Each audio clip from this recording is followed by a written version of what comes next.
Bonsoir. Nous nous retrouvons une fois de plus pour découvrir les secrets d'une existence heureuse. Nous verrons le nom de l'Éternel. Juste avant, prions. Saint-Esprit, quel bonheur pour nous d'avoir la Bible. Quel bonheur de découvrir l'Éternel. Quelle joie de savoir que nous avons en lui la paix, le bonheur et la vie éternelle.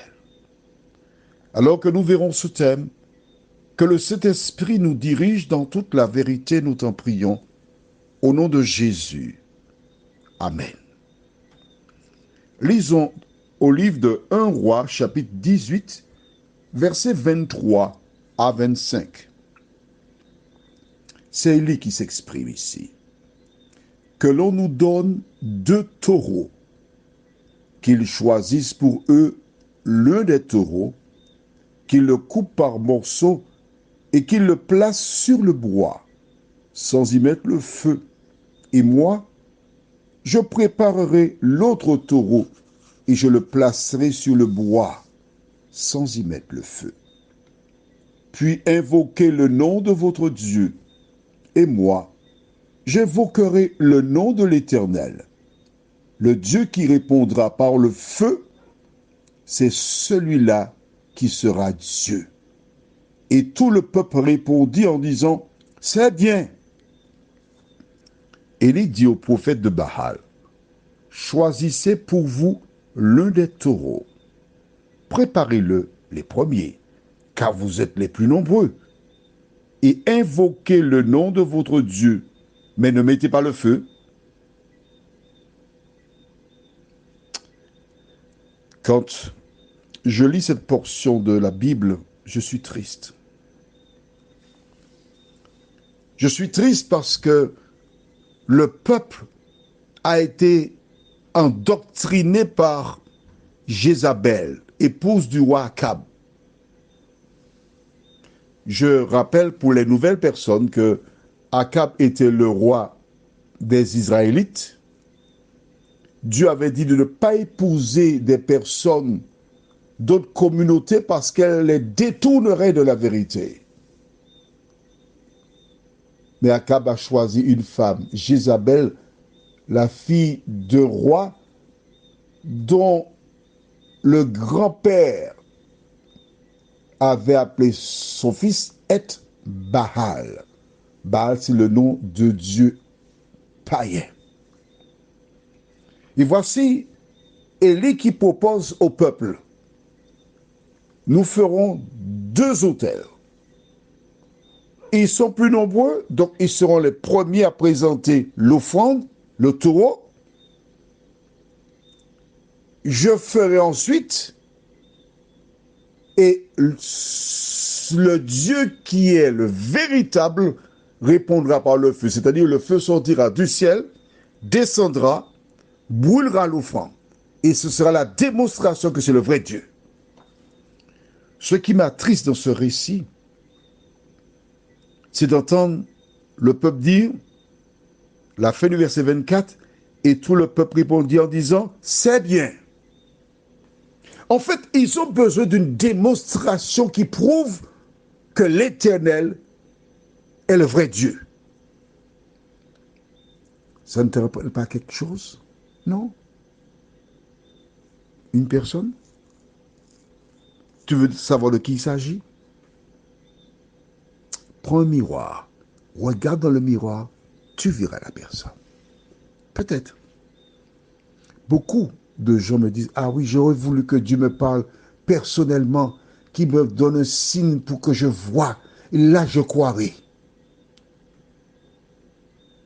As-tu besoin d'un signe pour croire en l'existence de Dieu?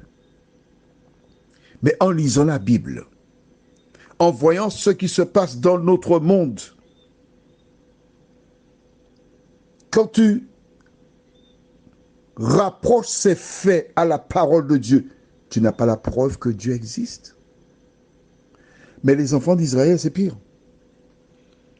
Car, rappelle-toi, lorsque Dieu instaura la Pâque pendant que leurs ancêtres étaient en Égypte, il a donné l'ordre. Tu les inculqueras à tes enfants. Et chaque année, ils célébraient le Yom Kippour, le jour du grand pardon. Mais en dehors de cela, ils faisaient des sacrifices à l'Éternel régulièrement. Leurs parents certainement ont rapporté comment pendant 40 années, la manne tombait du ciel et qu'ils ramassaient cette dernière chaque jour. Et le 6e jour, le jour précédent le sabbat, ils ramassaient en quantité double parce que le lendemain, 7e jour, il n'y avait pas de manne du tout. Ils ont totalement oublié leur histoire. Ils sont dans le flou. Ils sont perdus. Ils ont besoin d'une preuve matérielle pour voir, pour croire. Mon ami, toi qui m'écoutes, lis la Bible et les preuves matérielles te sauteront aux yeux. As-tu noté que il a dit, Élie, j'invoquerai le nom de l'Éternel. Toi qui m'écoutes, tu as à ta disposition une arme plus puissante que la bombe atomique. Le nom de l'Éternel. Tu ne t'imagines pas la puissance de ce nom. Allons au livre de Proverbes. Proverbes, c'est juste après le livre de Psaume. Alors, pour les nouveaux, alors, notamment Pierrette, quand tu reçois donc le message, l'audio, tu as les références jusqu'en haut. Donc, tu prends la Bible, tu cherches déjà. Alors, la première page, tu as la table des matières, donc tu sais où se trouve le livre, tu as le numéro de page, et tu cherches, tu mets quelque chose à la page, et tu lis en même temps que moi. Comme ça, tu es sûr que ce n'est pas du pipeau, c'est la vérité. D'accord? On va dans Proverbe 18, le verset 10.